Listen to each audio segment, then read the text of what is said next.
perguntas serão feitas ao final da exposição. Quero agradecer a presença de todos vocês e da nossa palestrante, a professora Carolina Prado, que ela vai estar ministrando a palestra A Neurociência e os Desafios da Educação Inclusiva. A professora Carolina Prado, ela é bióloga, psicóloga e pesquisadora da UNB. Ela é mestre em Ciências da Saúde e doutoranda em Educação em Ciências e ênfase na Educação Inclusiva. Vou passar a palavra agora para a professora Carol. Obrigada. Bom dia a todos. Vou só ver aqui como é que a gente vai conversar.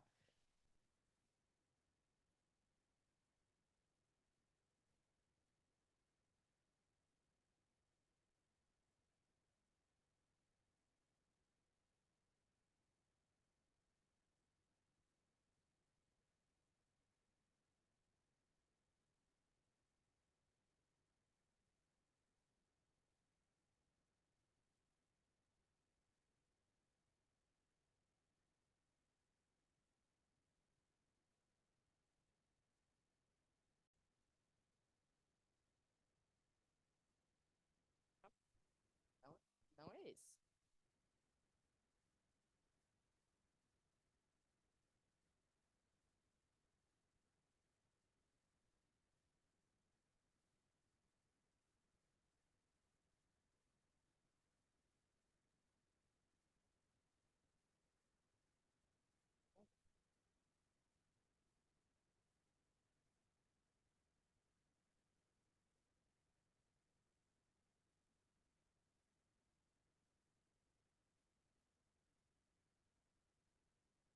Agora sim, né?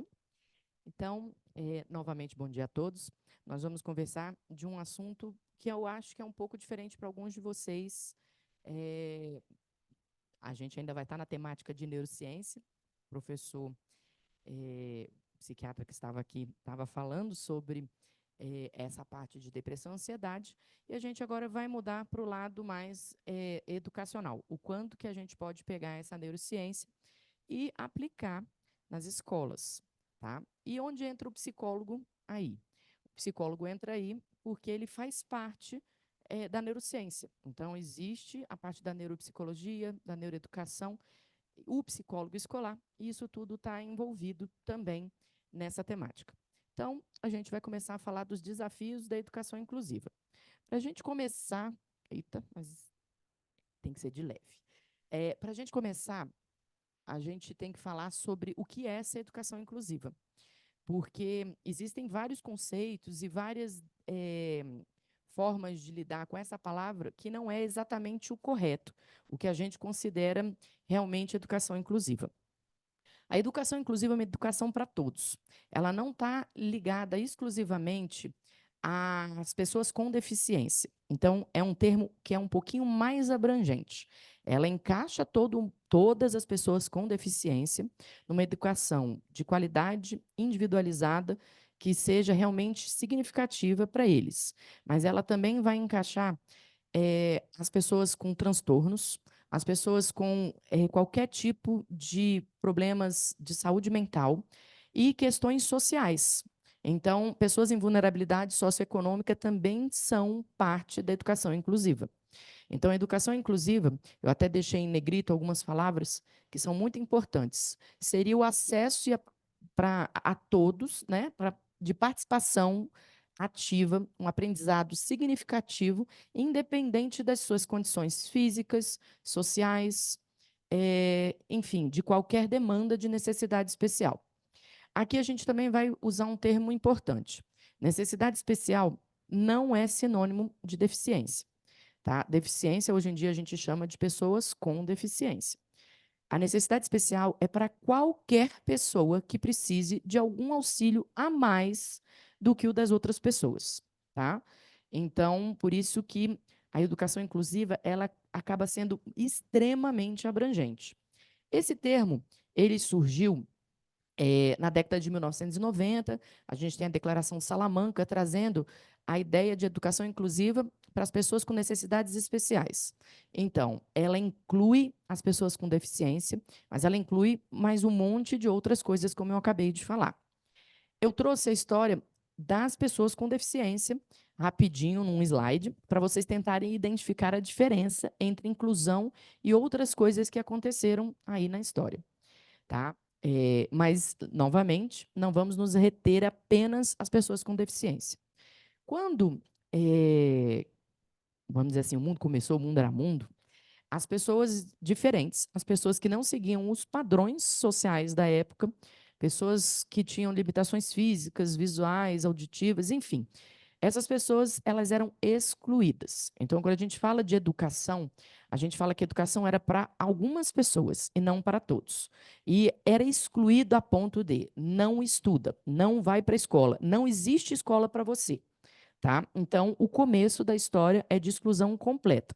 Então, naquele desenho ali, vocês estão vendo a escola seria o conjunto e quem não se adequava ali, quem tinha alguma coisa diferente, já estava fora. Ficava em casa, enfim, às vezes nem era apresentado socialmente, porque as famílias tinham realmente vergonha dessas pessoas. Depois, o que fez essas pessoas começarem a ser integradas? Não foi porque o povo resolveu ser mais legal, tá? Mais bonito, mais humano, não foi essa situação. O que começou a acontecer foi que as pessoas de classe dominante, né, economicamente dominante, começaram a ter filhos com deficiências. E eles não queriam os filhos em casa jogados e escondidos. Então, eles queriam um local para essas pessoas. E aí surgiu a segregação. A segregação é, vamos criar um local específico para elas. Então, aqui a gente tem as escolas especiais exclusivas, aqui a gente tem o Instituto Pestalozzi aqui no Brasil e outras coisas mais. Então, como a gente não vai falar apenas de deficiência, né, física, múltipla, a gente vai falar também de outras vulnerabilidades, vamos dizer assim, aqui a gente está falando das pessoas que tinham algum tipo de transtorno que também foram colocadas em locais específicos para elas. Então, é um local que quem tem alguma condição diferente vai para lá. Isso é uma segregação, tá? Aí, com a Declaração de Salamanca, lá em 94, o que aconteceu? O Brasil, principalmente, quis tentar se adequar à regra, o organismo internacional aí, todo mundo falando a mesma coisa, e eles criaram a integração, que parece legal, mas ela não é bem legal, não. O que na integração vocês estão vendo aqui? Vocês estão vendo que as pessoas diferentes, né, principalmente com deficiência, elas foram colocadas dentro da escola. Só que elas estão num grupo separado ali dentro. Então, é um conjunto dentro de um conjunto. O que significa isso? A escola começou a ter classes especiais dentro das escolas regulares. Aí veio em 96 a LDB, que disse, na LDB, seguindo os documentos internacionais, que as pessoas com qualquer tipo de necessidade especial, não só as com deficiência, elas tinham que ser colocadas em classes regulares preferencialmente. Preferencialmente. Essa palavra meio que matou. E a partir daí, muitos foram integrados e outros ficaram em classes dentro da mesma escola, mas separados. E os que foram integrados, eles tinham que seguir o ritmo, porque aqui é o aluno adaptado à escola e não a escola adaptada ao aluno. Então, se o aluno não deu conta, ele não estava adaptado. Então, ele vai para uma classe especial. Então, aqui a gente pode botar um monte de gente de fracasso escolar aqui, porque aqui encontravam-se as pessoas com problemas de aprendizado, que não tinham nenhum tipo de deficiência, e nunca vai ter, é uma questão de aprendizado ou de algum transtorno que acaba refletindo no aprendizado, acabava sendo colocado nesse grupo aí também, tá? E o que é a inclusão mesmo? A inclusão é o de cima, onde a escola se adapta ao aluno e não o aluno se adapta à escola. E é uma visão que é muito difícil a gente encontrar ela pura e genuína nas escolas hoje, porque dá um trabalho danado para a escola. A escola tem que ver cada aluno de forma individualizada e não mais, se você não se adapta aqui, você vai para outra escola. Na realidade, não, você vai à escola se adaptar todas as particularidades desse aluno. Isso é uma escola inclusiva, que a gente ainda está muito na teoria e pouco na prática. Tentamos, mas ainda não chegamos nessa situação. O que a gente quer com a educação inclusiva é exatamente a promoção da equidade. Eu acho que todo mundo já viu uma foto parecida com essa, e a ideia da equidade ela é bem diferente de igualdade, porque se eu faço algo que é igual para todos, nem sempre o igual para todos vai ser justo. E o conceito de equidade é fornecer mais para quem precisa mais e fornecer menos para quem precisa menos. Então, olhando aqui nos quadradinhos de baixo, o mais baixinho ganhou mais, para ele ter a mesma possibilidade dos outros de chegar até os livros. Então, a inclusão ela trabalha com esse conceito, tá? E eu trouxe alguns princípios da inclusão para a gente conseguir encaixar isso na neuro. Né? Então, se você nem sabia ainda do que se tratava, ficava mais difícil de encaixar isso na neurociência. Então, os princípios rápidos. Tá? Primeiro, valorização da diversidade. Porque se todo mundo tem que se encaixar num local em que todos participam e que todos são adaptados àquele local, não o local, o local se adapta a eles, né? Então, todos estão bem ali dentro, participação ativa e tudo mais. Eu preciso valorizar a diversidade. Eu preciso ter esse acesso universal. Quando eu falo de acesso universal, eu vou pensar desde a questão do desenho universal, que seria a questão arquitetônica do local, se ele tem acessibilidade, se ele tem tecnologias assistivas que possam auxiliar as pessoas que precisam de mais. Lembrando que nem todo mundo precisa de tudo, mas os que precisam, precisam ter. A questão social, porque a gente está falando aqui de vulnerabilidades, então, às vezes, a pessoa não consegue ir para a escola porque ela não tem o que comer, ela não tem o que vestir. Então, numa educação inclusiva, a gente tem que levar essa particularidade a sério e promover alguma modificação naquela questão escolar para auxiliar e ajustar aquele cidadão. Como eu já tinha falado, participação ativa. Então, não é colocar uma pessoa ali dentro para ser um bobinho, ou para dizer que está ali, ou para, no final do ano ele passa. Não, não é isso. É eu promover a integração, não naquele negócio que eu comentei de integração, se ele vai se adaptar ou não, mas a pessoa vai entrar, ela vai ser incluída, ela vai participar e ela vai aprender. Ela vai aprender na velocidade dela, no tempo dela, porque o cérebro dela é único, mas ela vai aprender. Ela não está ali de espantalho, ela não está ali fazendo desenho enquanto a turma toda está fazendo outra coisa. Ela está realmente acompanhando dentro das possibilidades dela. Individualização do ensino. Eu acho que tudo que a gente fala de individualização, a gente fica meio assim, que a gente pensa, nossa, meio egoísta. Não. Aqui cada um tem um cérebro aqui. Então, cada um tem que seguir você mesmo. E cada um tem que ser acompanhado e ter seu plano individualizado, tá? Por quê? Porque tem gente que aprende mais rápido, tem gente que aprende mais devagar, tem gente que precisa ler muitas vezes, tem um que nem lê e já vai. E a gente tem que saber respeitar essas particularidades. Adaptação curricular, que é uma das coisas que mais assusta professores e diretores de escolas, porque eles têm um currículo e eles têm que aprender a adaptar esse currículo a cada um.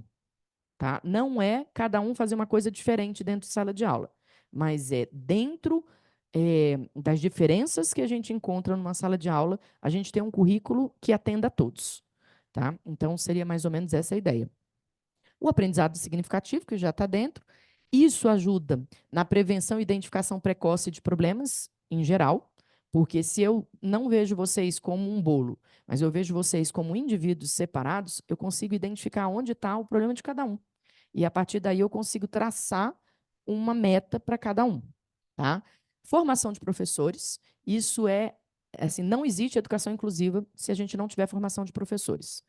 Porque se os professores não forem habilitados a lidar com essas diferenças, ninguém adapta currículo, ninguém trabalha com diversidade, a gente só vai promover mais problemas de saúde mental, porque os professores vão entrar em burnout e não vão conseguir fazer nada.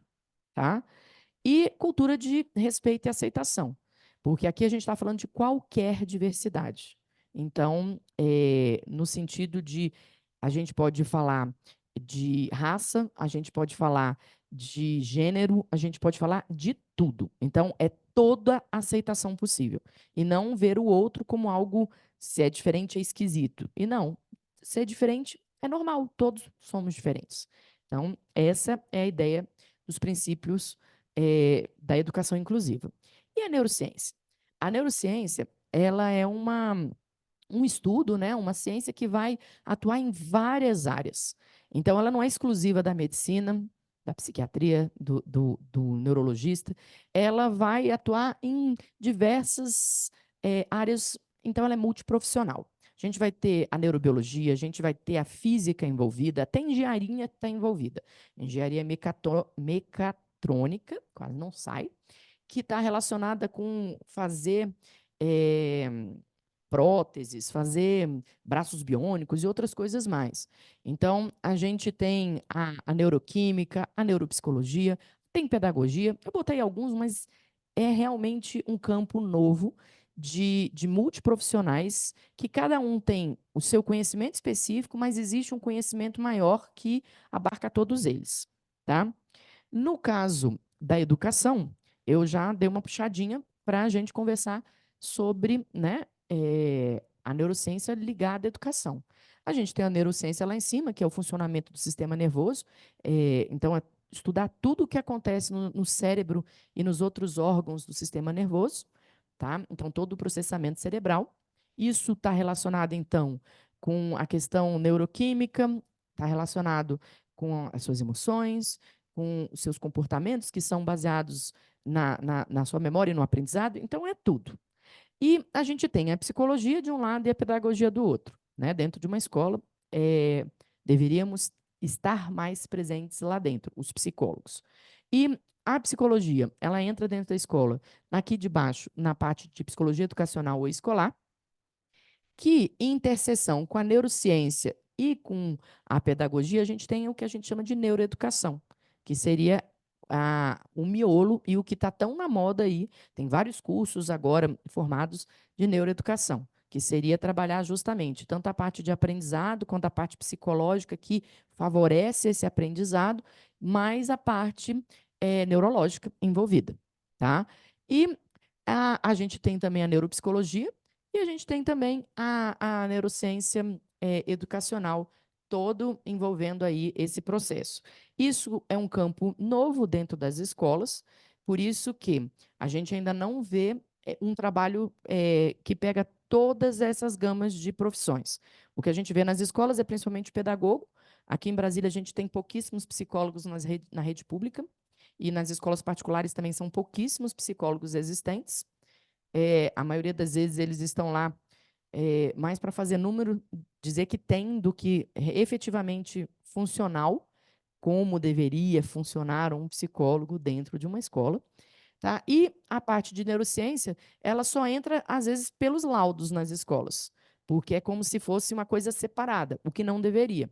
Porque se eu trato um indivíduo único, eu tenho que conhecer o indivíduo como um todo, e não por partes. Eu conheço só a parte acadêmica. Eu não conheço a parte emocional. Eu também não tenho a menor ideia da parte é, neurológica. Não, a gente tem que conhecer o indivíduo integral, totalmente como um ser único e não fragmentado. As escolas que já estão fazendo isso, sucesso em questão de aprendizado, de inclusão e de promoção da saúde. Vamos colocar assim, porque diminui grandes problemas que a gente tem dentro das escolas, que realmente são promotoras de problemas de saúde mental, porque elas não levam em consideração a questão do afeto, a questão do social, a questão da cognição. Normalmente, às vezes, é só cognição e o resto todo fica para lá. E, enfim, ninguém é só cognição. Né? E isso dá um custo. Daí a gente, onde a neurociência mais vai atuar dentro das escolas? Tá. Ela vai atuar nesse processo aí de plasticidade cerebral. O que significa isso? O nosso cérebro ele não é de plástico, mas ele é plástico. Então, ele consegue ser moldável, tá? Então, o cérebro vai ser, se eu tirar seu cérebro, ele vai estar por fora sempre igual. Mas por dentro, ele vai mudando as suas conexões.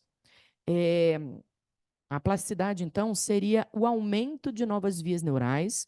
Isso pode acontecer a partir de nascimento de novos neurônios, porque tinha gente que achava que não existia neurogênese depois do nascimento, mas existe alguns sim. Mas, principalmente, o que acontece não é a neurogênese, é a produção de novas conexões neurais. Então, eu não botei nenhuma foto de neurônio aqui, mas não sei se vocês viram antes, mas o neurônio, ele tem muitas ramificações dendríticas no começo e depois, no final, ele tem muitas ramificações lá no botão terminal do axônio. Essas ramificações é que vão aumentar dependendo das nossas relações. Então, tudo que acontece na nossa vida, a gente vai modificando o nosso cérebro. E o aprendizado nada mais é do que modificação de vias neurais e fortalecimento dessas vias neurais. Então, ao longo desse desenho aqui, vocês estão vendo que foi ficando mais grossinho, né, a essas vias neurais. Elas foram ficando mais, um branco mais grosso. O que que isso significa?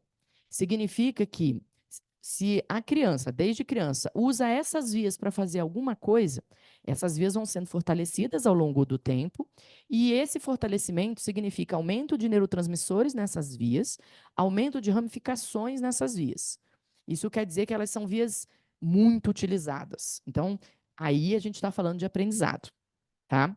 Só que eu posso aprender uma coisa errada e depois querer desaprender a fazer errado?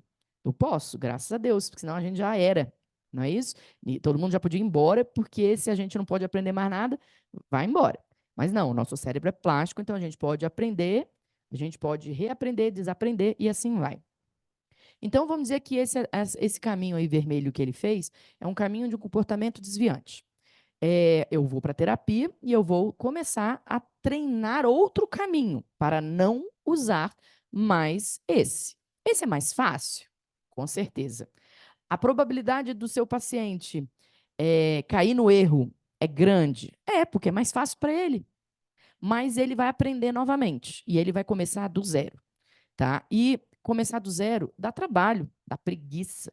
Mas à medida que a gente vai treinando, a gente vai fortalecendo novas vias, tá? E se isso não fosse um comportamento desviante? Vamos dar um exemplo agora para vocês entenderem a plasticidade de aprender inglês. Eu acho que vocês vão entender melhor. Criancinha, de 0 a 2 anos, vocês estão vendo que ela tem múltiplas possibilidades, mas é tudo muito fraquinho. Isso quer dizer que ela é ruim em tudo. Tudo bem? Ela é uma negação. Até para pegar um negocinho, ela é ruim.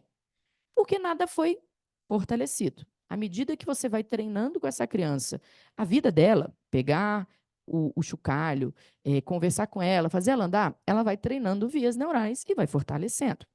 Então, a plasticidade da criança é um pouco maior porque tudo dela é ruim.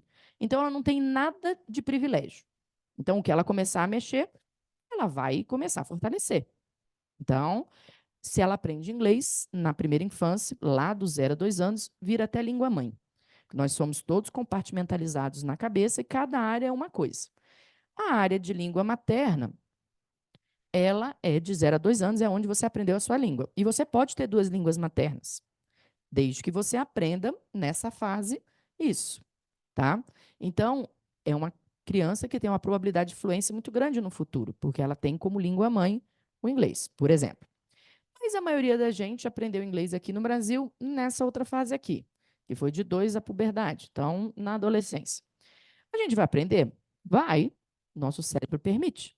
Então, como é que a gente vai aprender? A gente já tem um caminho. Vamos dizer que esse caminho amarelinho, ou amarelinho nada, né? Isso é branco. Branquinho, ele é um caminho de português. E o caminho, eu posso andar até lá ou eu vou atrapalhar o povo online, Gilberto? Posso? Então tá bom. Então, o que acontece aqui? Vamos dizer que esse caminho aqui é um caminho de português. Aí você foi aprender inglês. Inglês seria esse caminho novo aqui, um caminho diferente. Como é que a gente pode entender isso aqui? Quando você começa no curso de inglês, você pega a palavra inglês, traduz. traduz para o português, depois você responde na cabeça em português e depois você traduz para o inglês. Aí seu professor fala que você é lerdo, né? Porque você está uma carroça, porque você está demorando muito para responder, porque você está lá. Passa para o português, eu respondo em português agora. Isso é o seu caminho normal. Por quê? Porque é mais fácil, você já tem ele. Só que esse aqui é zeradão, vocês estão vendo? Zeradão. Aí, o que que seu professor faz? O tempo inteiro te estimula aqui. Tá? Dá trabalho? Dá. É muito mais fácil ir por baixo? É. Só que chega um dia, de tanto você fazer, tá treinando, fazendo seu curso de inglês, que você tá lá vendo televisão, aí chega sua mãe e fala assim, ô, põe em português aí que eu quero ouvir. Aí você sacou que você estava ouvindo em inglês, entendendo tudo, e nem tinha percebido que você estava ouvindo em inglês. O que que significa isso? Que você fez a via. Então, você fez uma nova via neural. Então, toda vez que você aprende alguma coisa, ou que você junta conhecimento e fala, você já sabe que você construiu. Só que ela constrói fininha. E a partir daí ela vai começar a ser trabalhada. E é por isso que o aprendizado, ele demanda aprendizado é a mesma coisa que memória, de longo prazo. Ele demanda regras, treino, ele demanda leituras, porque você está fortalecendo aquelas vias. Às vezes você viu uma vez não é suficiente, você vai ter que ver a segunda, você vai ter que ver a terceira. Dentro de uma escola, você vai encontrar várias matérias repetidas todos os anos. Por quê? Aí o professor fala, não sei. Não, para abrir novas vias neurais. E por que que eu faço tanta coisa com aquelas crianças?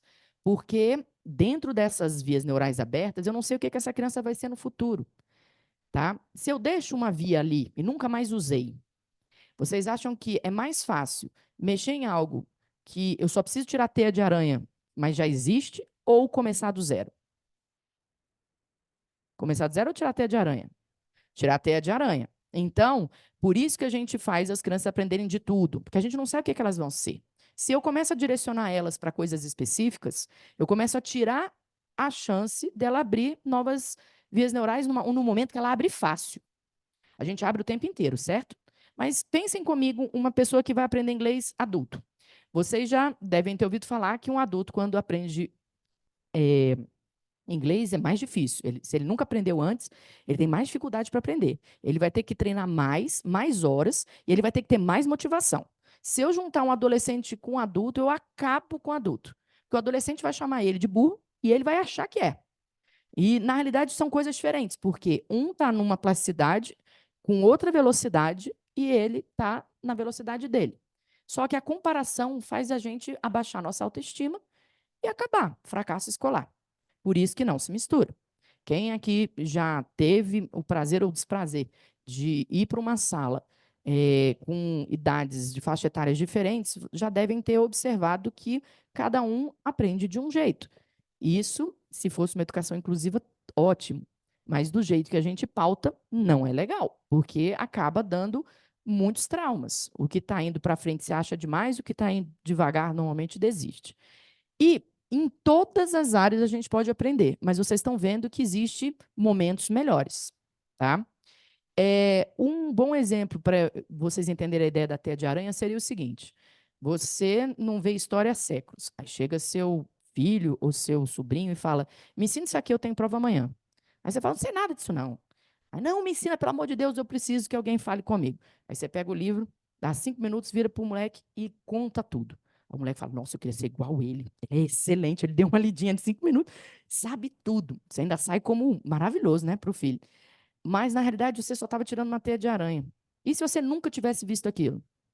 Você ia olhar para o menino e falar assim, você que lute, porque eu não tenho a menor ideia do que é isso. Então, assim, a gente precisa abrir novas vias neurais e fortalecê-las. Então, não basta só abrir. A plasticidade mostra o tanto que o professor é importante dentro de uma sala de aula. Porque se o professor não entende dessa questão de que cada cérebro é único e que cada um vai aprender de um jeito diferenciado de acordo com as suas experiências, ele só está falando para frente. Ele não está levando em consideração a pessoa que está ali. Quem tem mais possibilidades, teve mais estimulação na fase da infância, com certeza tem mais facilidade em lidar com o conteúdo. E aquele vulnerável que a gente acabou de conversar, que não teve essas mesmas possibilidades, não teve leitura, vamos dizer que na casa dele ninguém lia. Então, ele não abriu todas as vias neurais possíveis que ele pode. Ele pode abrir? Claro. Mas ele vai abrir na mesma velocidade que o outro que já tem essas vias neurais? Não. E aí a gente vai ter dentro de uma sala de aula os que estão mais adiantados e os que estão menos adiantados. Só que todo mundo aqui provavelmente estudou numa sala que não era inclusiva. Então, o que que acontecia? Acontecia que quem ficava para trás era o burro, era o bobo. Você não queria fazer trabalho com ele, você achava ele, enfim, que ele não ia dar em nada mesmo, que já já ele vira bandido, dependendo da situação.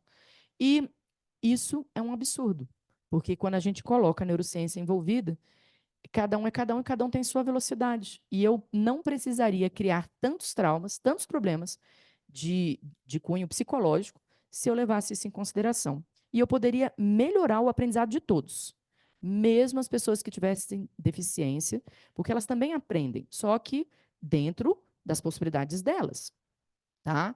E aí, o que que eu trouxe para vocês?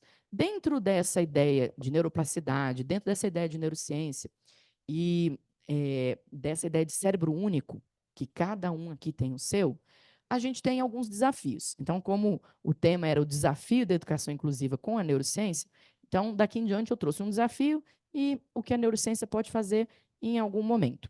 Então, primeiro, os alunos eles têm o quê? Estilos diferentes de aprendizagem e ritmos e necessidades específicas. Lembrando aqui, necessidades específicas não quer dizer que a gente está falando só das pessoas com deficiência, a gente está falando de qualquer um. Então, tem gente que é muito bom em história, mas é péssimo em matemática. Nem por isso eu vou dizer que ele não consegue aprender. O que que na neurociência a gente poderia trabalhar uma criança dessa? Ótimo que ele é bom em história, continue assim, mas eu vou treinar você em matemática muito mais. Porque você demanda de mais treino para abrir mais vias neurais ou fortalecer as que você tem. Então, se eu tiver que fazer um planejamento como psicólogo, um planejamento de organização de tempo desse aluno, eu vou aumentar as horas para matemática, não vou deixar ele sem história, mas eu vou diminuir a de história. Por quê? Porque a de história está acompanhando o que a gente imagina e a de matemática não necessariamente. E é assim que a gente vai fazer com tudo de todos os alunos. Quando a gente fala de deficiência, também é a mesma coisa. A gente vai ver até onde aquela criança consegue ir, e aí a gente entra aqui com Vygotsky, que trabalha com a zona proximal de desenvolvimento, né? De desenvolvimento proximal, vamos botar na ordem certa, que trabalha que a gente vai estimular ao máximo aquele cérebro, aquela pessoa, dentro das suas possibilidades. Então, aqui é o ideal, aqui é o real, e aqui está o mediador. Ele vai fazer tirar do potencial e transformar em real, tá? Fazendo essa possibilidade, cada um dentro das suas possibilidades. Dentro de uma sala de aula inclusiva, o professor supostamente teria que ter um pouco menos de alunos do que nós temos hoje, né, de 40, porque ele precisaria fazer essas demandas dentro das suas possibilidades, tá? Não quer dizer necessariamente ter um professor só para todas as matérias. Não, a gente pode seguir do jeitinho que é, só que todo professor atento aos seus alunos, tá? Que mais? Aqui, dentro dessa frasezinha aqui, tem muito a ver com o que a gente estava conversando, né? A plasticidade, ela facilita a compensação de áreas menos desenvolvidas, permitindo que se desenvolvam habilidades de outras áreas. Então, a ideia é, se eu conheço meu aluno, se eu entendo meu aluno, se o psicólogo dentro da escola educacional, ou até mesmo o pedagogo entende aquilo, ele vai promover dentro de sala de aula o que pode ser feito com os professores e fora de sala de aula um apoio, um acompanhamento, uma outra situação que não seja caracterizada como eu estou fazendo isso porque eu sou ruim, eu estou fazendo isso porque eu sou burro. Eu uso muito esses termos, chulos, na minha opinião, justamente pelo fato de que o aluno chega assim, o aluno chega se sentindo péssimo. E a neuro também explica que quando a gente odeia algo, a gente põe uma pedra nas vias neurais. Então, se eu digo, eu odeio física, eu sou uma excelente vidente. Eu vou dizer, não vou bem na prova de física, eu não vou bem e acabou. Meu cérebro não vai permitir. Se eu odeio, por mais que eu fique horas ali, eu não estou propiciando os neurotransmissores adequados para conseguir fortalecer vias. Do mesmo jeito que se eu estiver muito ansioso, eu também travo essas vias. Então, às vezes, a pessoa sabe muito, mas chega no momento de prova, porque o momento de prova não é adequado, não é inclusivo, a pessoa chega lá e tem um péssimo desempenho, justamente pelo fato de que a ansiedade travou aquilo. Ele passa pela porta, ele lembra de tudo, tudo que ele esqueceu de escrever naquela prova. Tá? Então, a neurociência explica essas coisas. E uma escola inclusiva tenta evitar que essas coisas aconteçam. Então, a primeira questão é a da diversidade. A gente tem a questão da inclusão social. Então, aqui a gente fala social porque a gente está falando de inclusão de todos, tá? Então, quando a gente tem um ambiente inclusivo, a gente tem mais chance de você se aceitar, porque se você aceita o outro, você se aceita. E nesse momento você diminui essas travas, esses preconceitos, que às vezes você é o seu pior inimigo. Porque você se condena mais que qualquer outra pessoa da face da Terra. Isso sem contar, às vezes, com os pais que têm as suas expectativas e acabam projetando as expectativas nas crianças, enfim. Mas às vezes é você mesmo que é o seu maior inimigo, tá? E aqui eu trouxe uma foto bem interessante, porque, como eu falei, a inclusão ela tem que ser de participação ativa. Então, eu não posso colocar um menino na festa junina só sentado. Eu tenho que fazer ele participar. Eu tenho que fazer com que isso seja normal. E não que isso seja uma coisa estranha. E a mocinha que está com ele não está chateada, não está, mas eu estou dançando diferente. Não, é normal.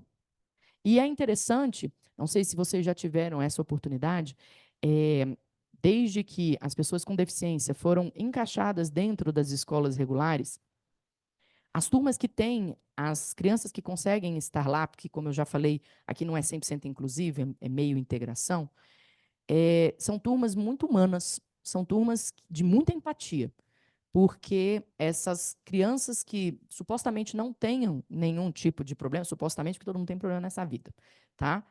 Mas não tenham nenhuma deficiência classificada dentro das deficiências ou dos transtornos, elas acabam sendo extremamente respeitosas e elas ganham muito em questão de empatia e respeito.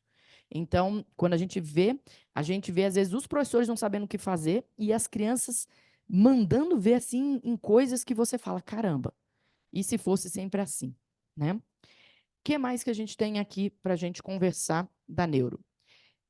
Como eu estava comentando com vocês, quando a gente tem um ambiente, né, de inclusão mesmo, a gente facilita a plasticidade. A gente vai facilitar todo tipo de possibilidade de aprendizado, dentro das limitações de cada um, dentro das possibilidades, mesmo estando numa coletividade, tá? A gente tem também a questão das necessidades específicas.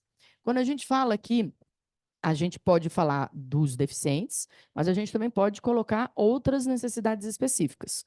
Como eu falei, a questão de vulnerabilidade é muito importante, tá? Quando a gente, por exemplo, psicólogos que trabalham no GDF, eles vão ter que trabalhar a questão da vulnerabilidade, porque dentro das escolas a gente tem desde famílias vulneráveis, de extrema pobreza, às vezes famílias desajustadas, vamos colocar assim, ou famílias desestruturadas, que não têm, às vezes, todos os entes, às vezes, famílias de apenados e outras coisas mais. Então, tudo isso precisa ser também integrado de uma forma que a escola absorva as informações e crie melhores possibilidades para aquelas crianças ou para aqueles adolescentes. Tá? Aqui a gente está vendo a questão de Libras, que dentro da década de 90 para cá, Libra ganhou em 2005 a critério de ser segunda língua e primeira segunda língua brasileira, vamos dizer assim, e primeira língua dos surdos. Então, é obrigatório o estudo de Libras, tá? Tanto é que, infelizmente, vocês podem gostar do online, eu não sou muito fã, mas, infelizmente, nos cursos de formações de professores, ele virou um curso online, né? Que não deveria, devia ser bem presencial, mas pelo menos eles trabalham, mas eles não saem de lá capazes de conversar em Libras com ninguém. Mas, por conta dessa lei, tem direitos. Então, eu não preciso. Antigamente, antes disso, eles eram oralizados. Eles tinham que aprender a leitura labial do professor para poder fazer todo o seu entendimento. Hoje em dia, eles podem ser, podem até ser oralizados, mas eles têm o direito de serem alfabetizados em Libras, e é muito diferente Libra de português, tá? Porque até quando é numa prova é uma coisa muito diferente, porque não existe artigo em Libras, então se ele tiver que escrever em português é um negócio bem diferente, tá? E isso o professor tem que ser adaptado a isso também. A gente tem o Braille, a gente tem as salas, essa aqui é de TEA, é uma sala, normalmente, de terapia ocupacional, que fica nas escolas por questão de sensorial. Então, as pessoas que têm um transtorno do espectro autista, crianças, existem vários tipos, né? 1, 2 e 3. E dentro deles, alguns deles têm questões de muita fragilidade sensorial. Então, existe todo um desenho, como eu falei, a questão do desenho universal, de criar um ambiente sensorial para eles, tanto de acústica abafada para evitar sons maiores, como de outros mecanismos para eles trabalharem, desde a parte tátil, sonora, de texturas, enfim, o que vocês imaginarem, calor, frio. Então, algumas escolas já estão implantando com terapeutas ocupacionais esses ambientes, mas não são todas. Não existe uma obrigação legal, então as particulares não querem seguir isso, porque isso é caro.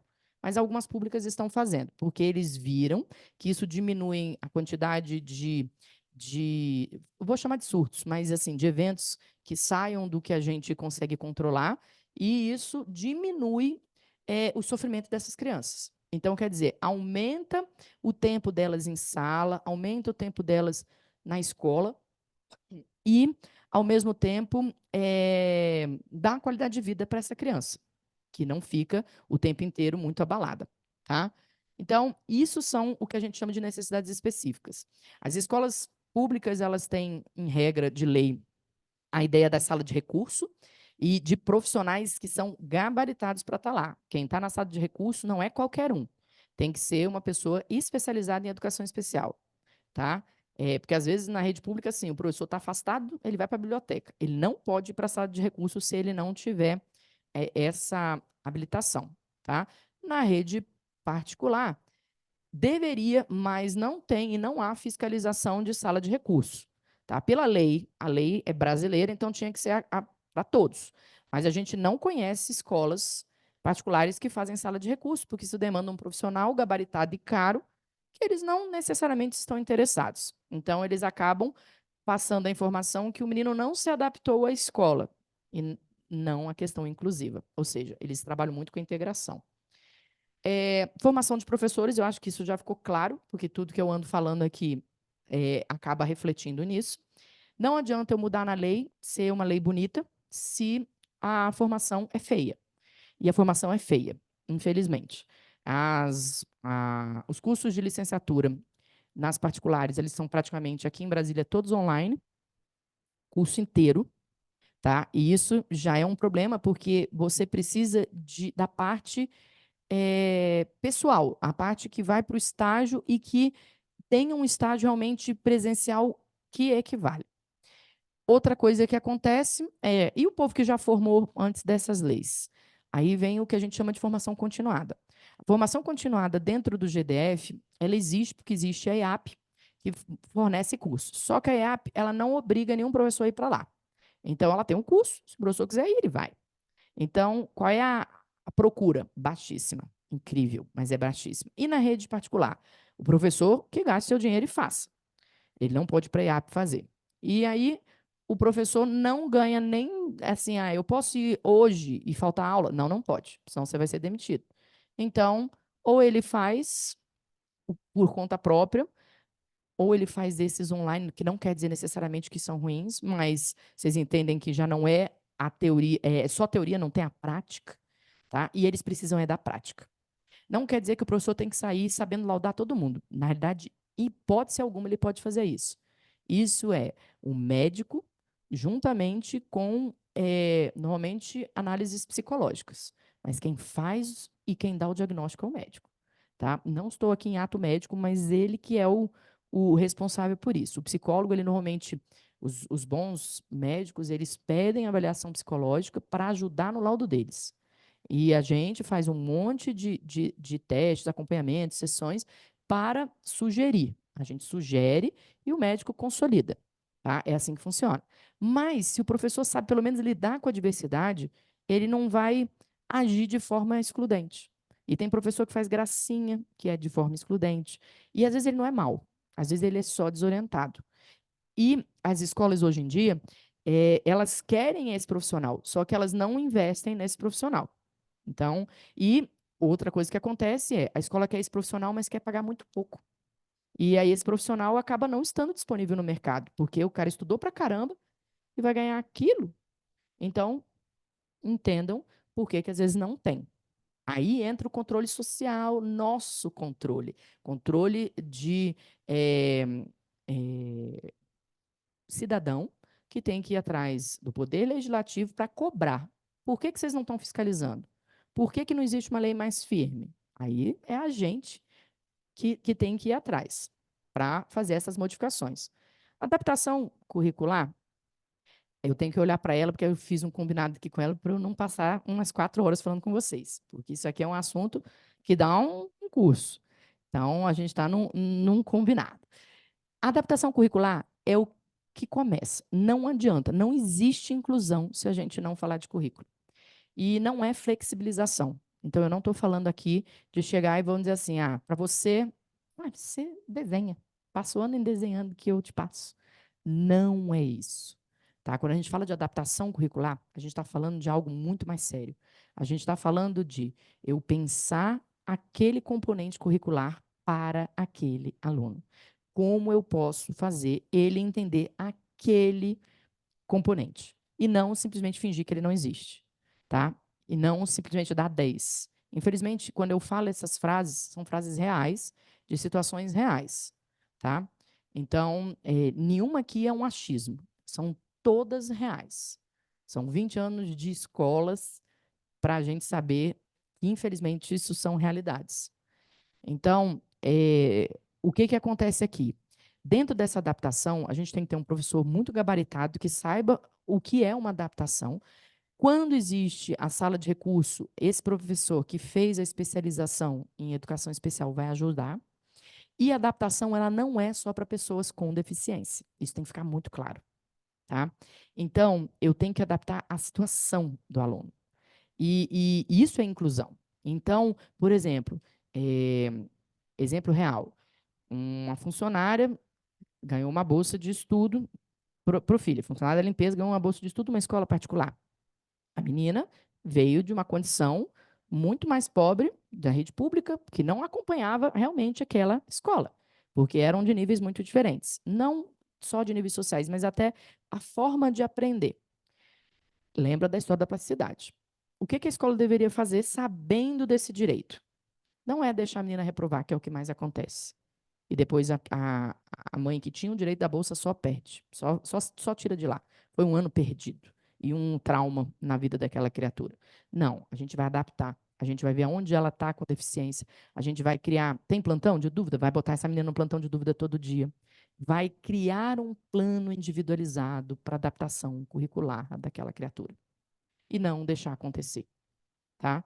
Isso vale para todos. Então, eu estou com uma pessoa com depressão profunda.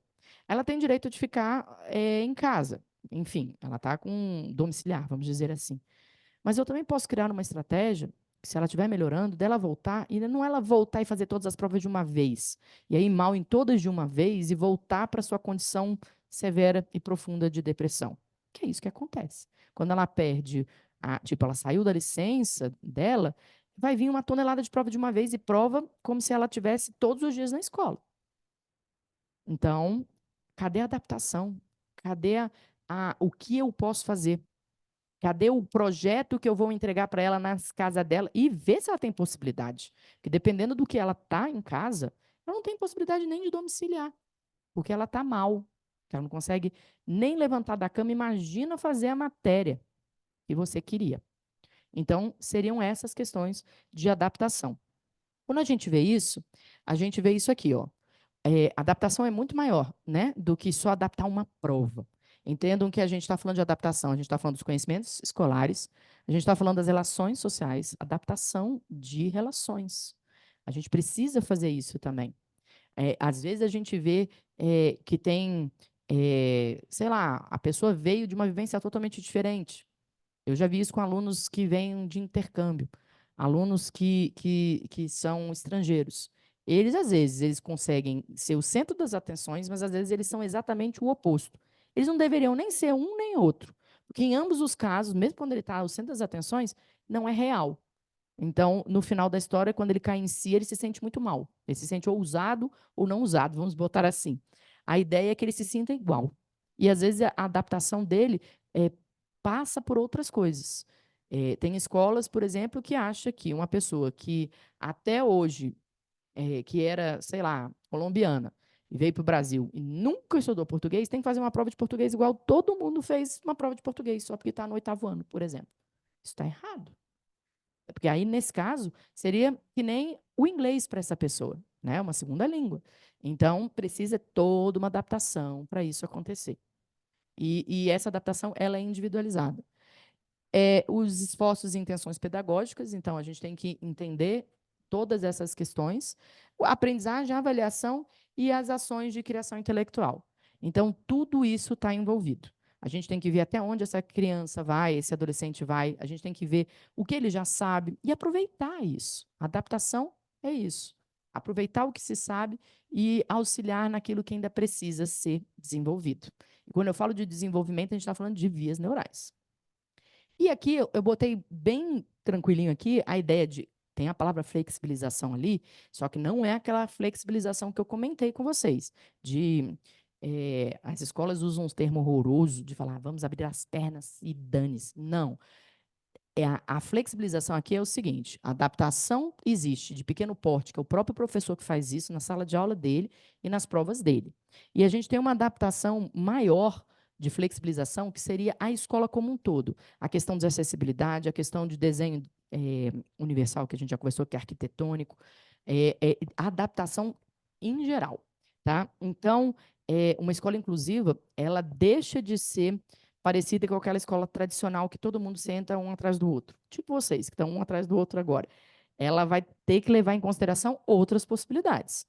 Tá? Já tive atendimento de um menino, um TEA, que na sala de aula dele, do 9º ano, então a gente está falando de um adolescente, ele sentava numa bola de pilates. Aí você fala, oi? Todo mundo nas suas carteirinhas e ele sentava na bola de pilates. Por quê? Porque ele não dava conta de sentar na bola, ou na carteira, e ficar de boas na carteira. Enquanto ele estava na carteira, ele ficava com aqueles movimentos estereotipados, ele não conseguia prestar atenção. No momento que ele foi para a bola de pilates, que tinha aquela parada de segurar, aquela bolona de pilates, ele se incomodava com alguma coisa, dava uma mexidinha na bolinha, mas ele se resolvia. Isso é a questão da adaptação. E o respeito. Nenhum aluno falou, também quero sentar numa bola de pilates. Tá? Cada um entendeu as necessidades de cada um e houve o respeito relacionado. E não é um desrespeito ao professor, o menino está sentado numa bola de pilates. Então, são essas situações. Mas isso não foi o professor que fez, isso teve que ser a escola que fez. Porque, imagina, se eu, como professora, na minha disciplina eu deixo, mas ela, como professora, na disciplina dela não deixa. Nós criamos um problema. Então, algumas coisas são o próprio professor que faz, outras coisas é a escola que toma as providências. E a coletividade, conversar é muito importante. Tá?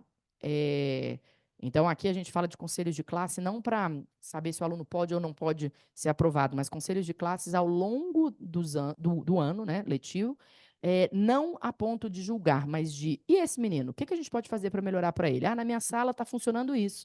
Na minha, isso.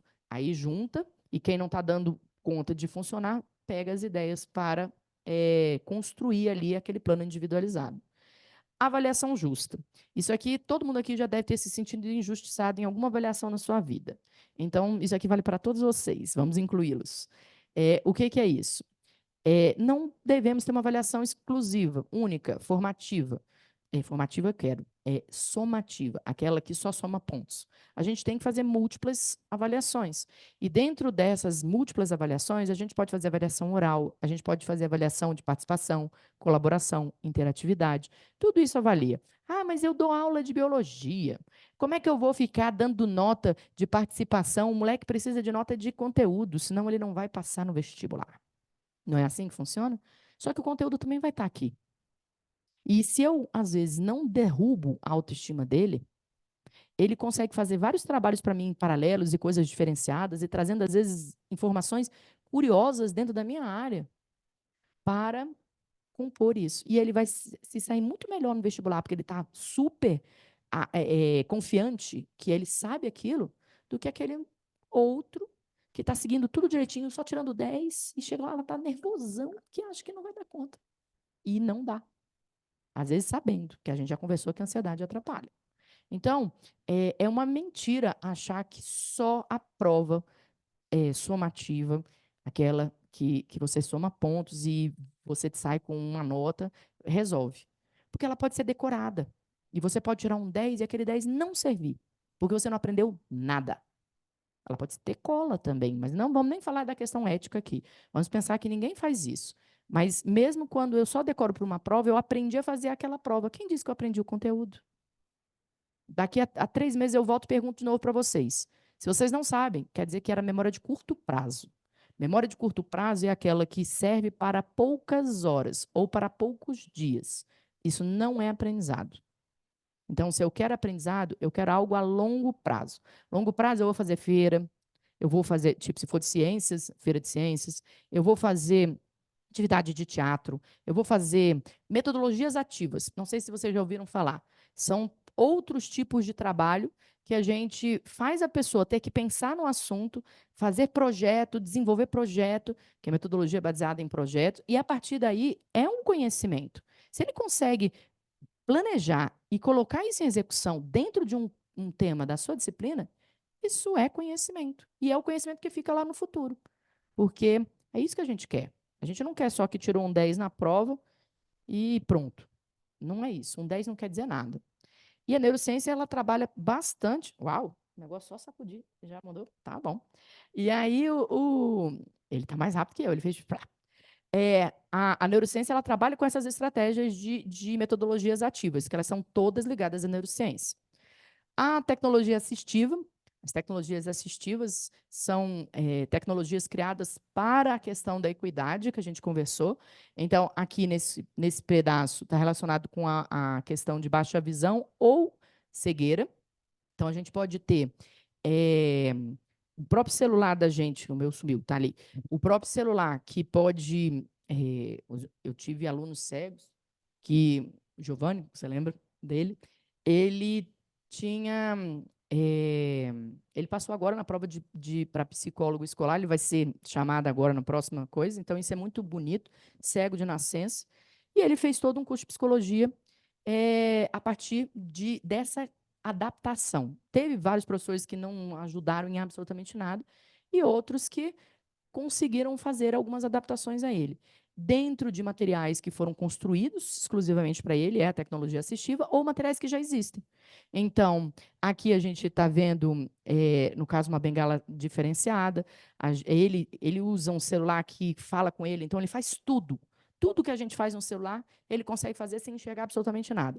Tá? E ele já está no o 2.0, que a gente escuta o WhatsApp, que a gente não tem paciência, o dele acho que vai para 3.0, porque eu não consigo entender o que ele escuta, de tão rápido que ele já está. E isso é uma tecnologia assistiva. Os aparelhos auditivos, nesse caso aqui, para pessoas com paralisia ou com falta de tônus muscular, que precisa segurar a cabeça e outras coisas mais. A gente tem a questão de. Então, o aparelho de surdez é uma tecnologia assistiva quando a pessoa pode usar. Lembrando que nem todas as pessoas que têm deficiência auditiva podem ou precisam usar o aparelho. Então, não pensem que sempre ele é relutante, por que ele não usa o aparelho? Às vezes, porque na fisiologia dele não adianta. Tá? Então, são para algumas deficiências. Esse aqui, ó, que é o reforço de digitação, então uma forma de ou ampliar o teclado ou uma forma de fala que vira escrita, isso é uma tecnologia assistiva.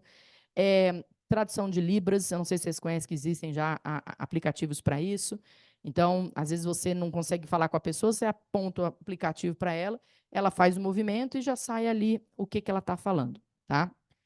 E aí a gente tem o desenvolvimento emocional, tá? Que seria justamente trabalhar a questão da emoção e você saber lidar com isso. Isso também é totalmente da neurociência, porque se eu não apresento para qualquer criança a questão emocional, ela não vai saber lidar com ela.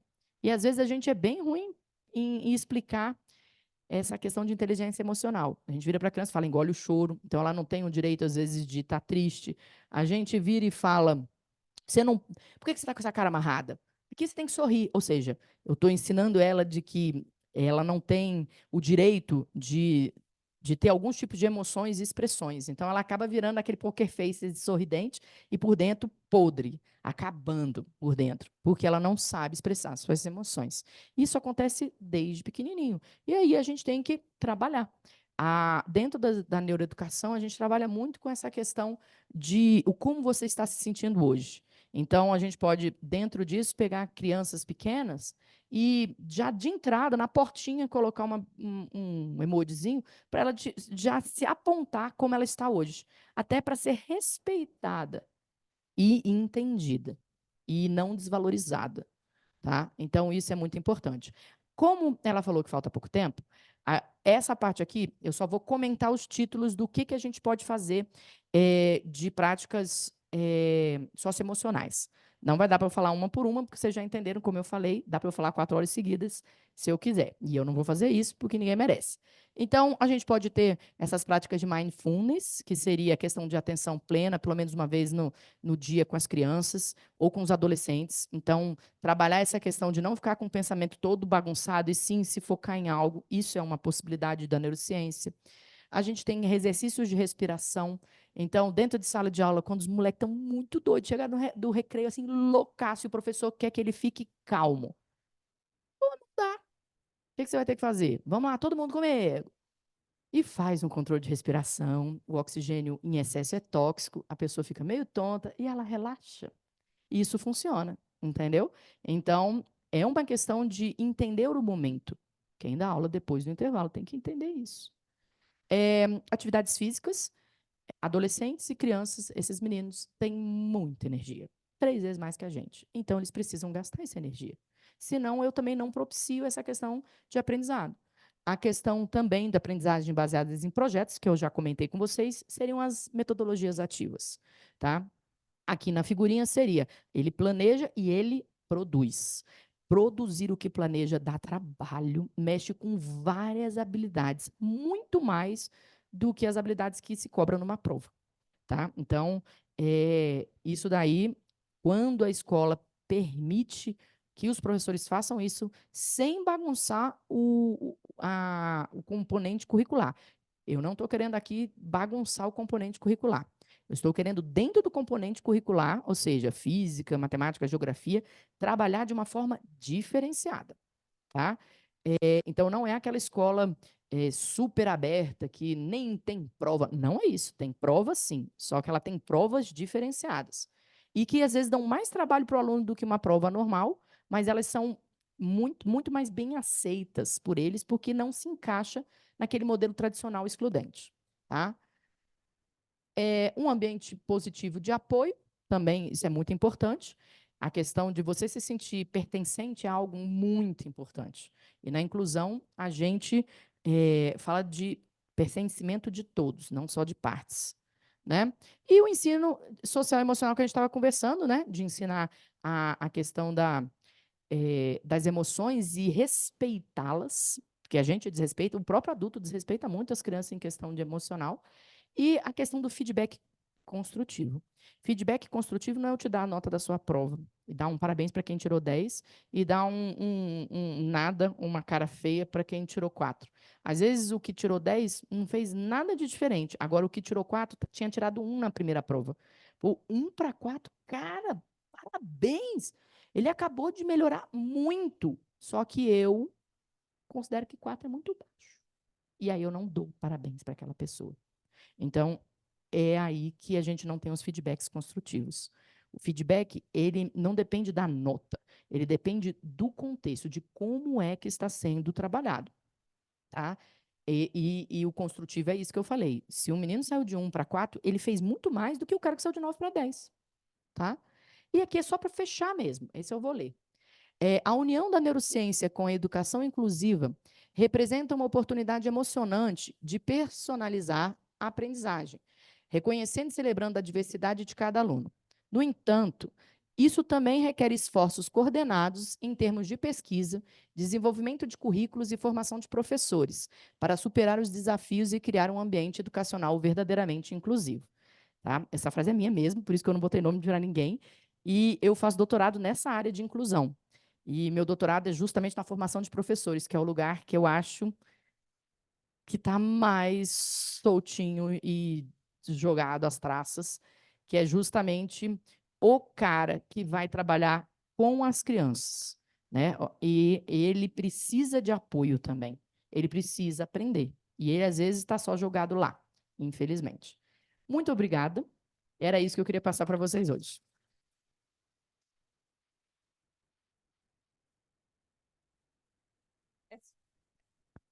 Pessoal, a gente vai partir agora para perguntas. Na verdade, há uma. Ele foi o primeiro, então vai ser ele. O restante vai ser por e-mail, tá? Por conta do nosso horário. Será que melhor telefone?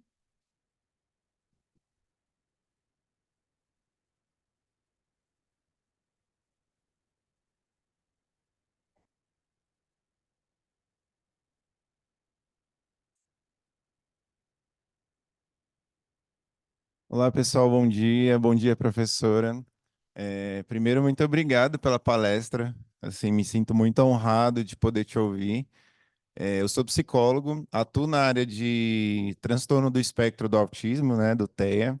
Já tem 5 anos que eu atuo na área.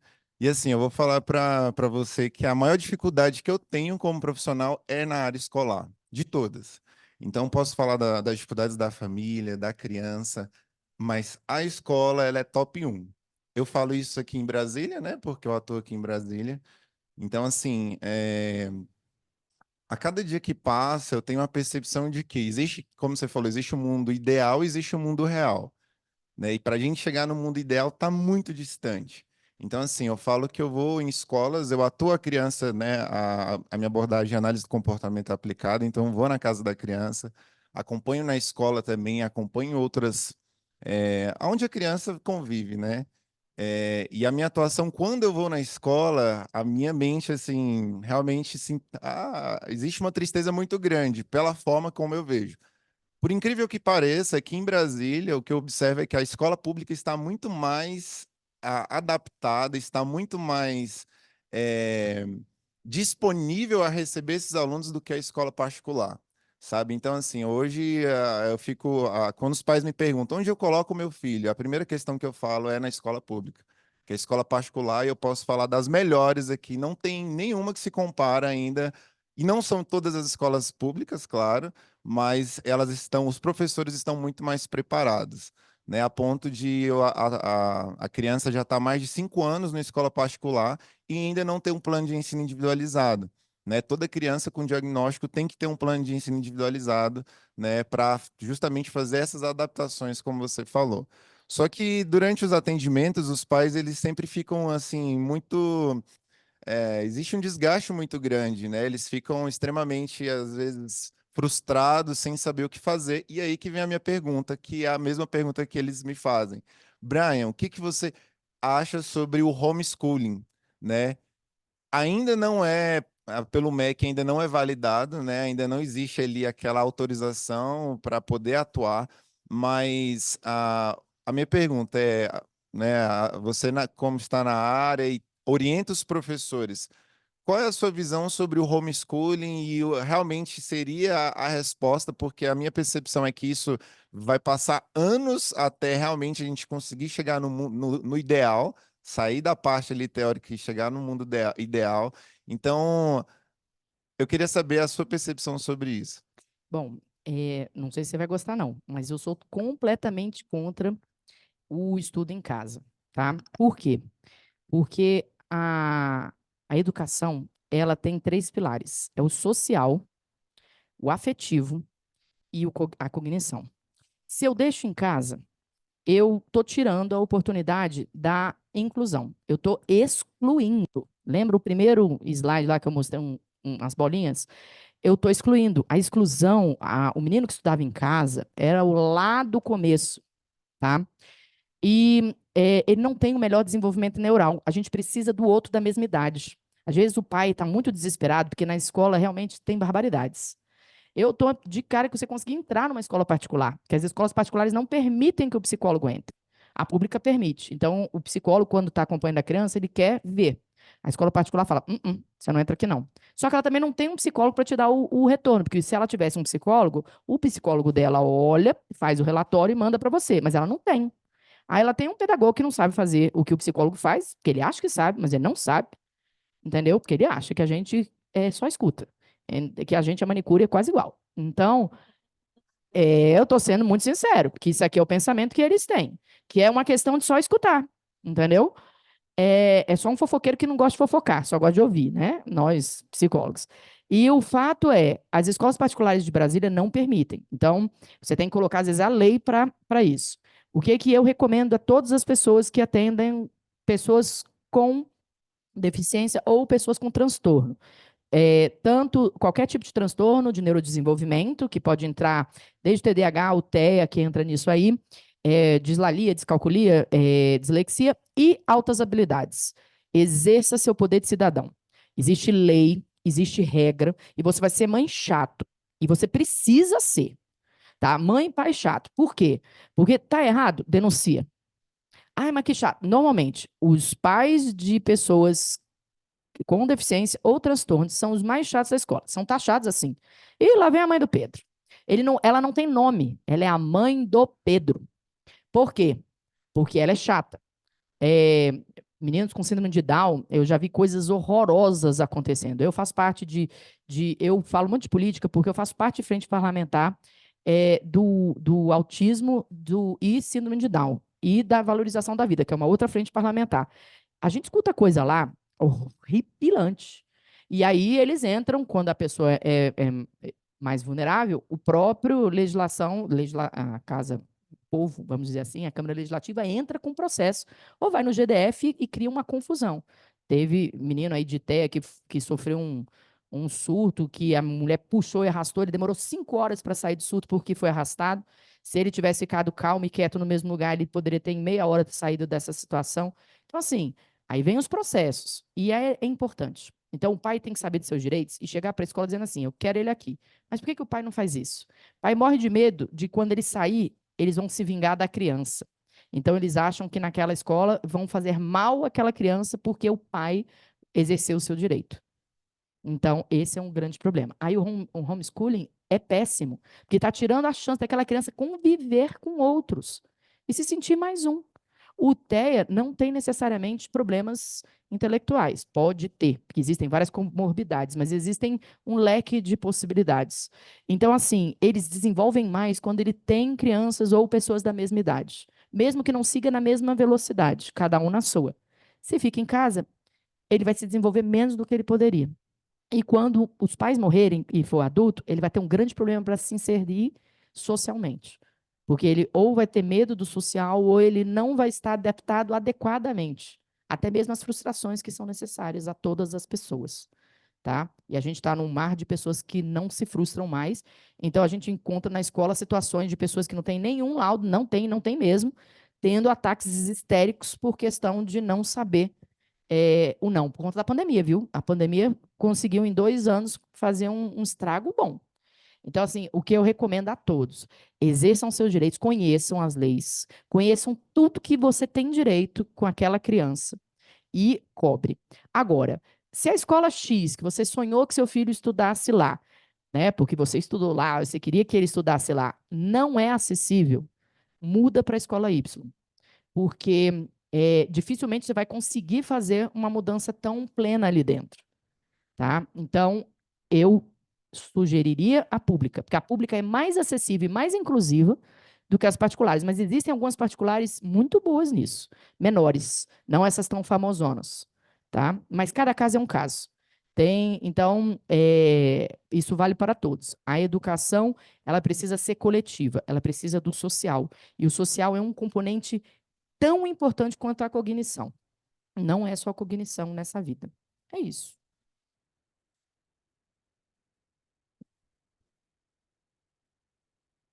Carol, a Clínica Brasília quer te agradecer por sua participação, que é sempre muito enriquecedora, né, galera? Obrigada. Então, pessoal, eu gostaria de fazer alguns informativos aqui, mas antes só quero dizer uma palavrinha sobre isso. Essa questão que o Brian levantou aí, ela é muito complexa, né?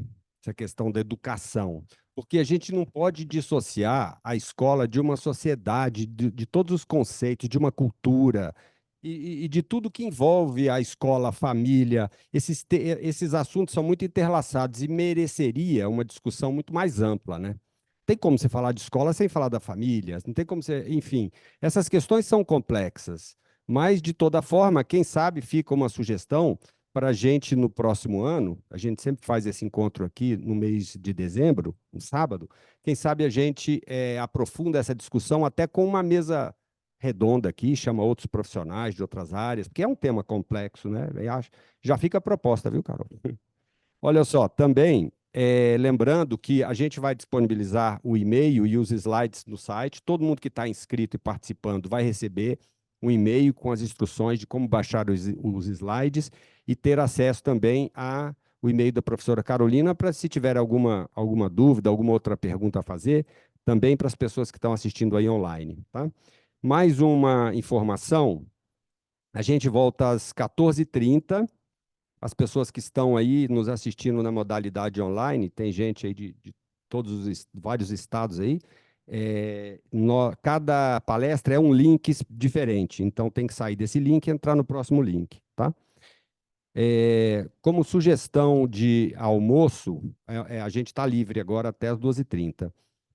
Eu e o pessoal aqui ali da recepção, as pessoas que estão ajudando, nós vamos aqui naquele shopping Gilberto Salomão, que é descendo ali, tem vários self-services lá, tem várias possibilidades. Digo se alguém tiver interesse, né? Deixa eu ver o que mais aqui. A próxima palestra da professora Flávia Nunes, ela vai falar sobre os desafios da maternidade. Então, assim, é um tema extremamente importante e eu acho que vai valer muito a pena. Lembrando, e por fim, para acabar aqui, nosso primeiro horário do almoço, que os vídeos que já teve de abertura e do encerramento serão disponibilizados depois no YouTube. E se alguém tiver alguma foto, mande para o WhatsApp da clínica até o horário do coffee break, que apresentaremos aqui um vídeo no final, tá bom? Então, até mais tarde.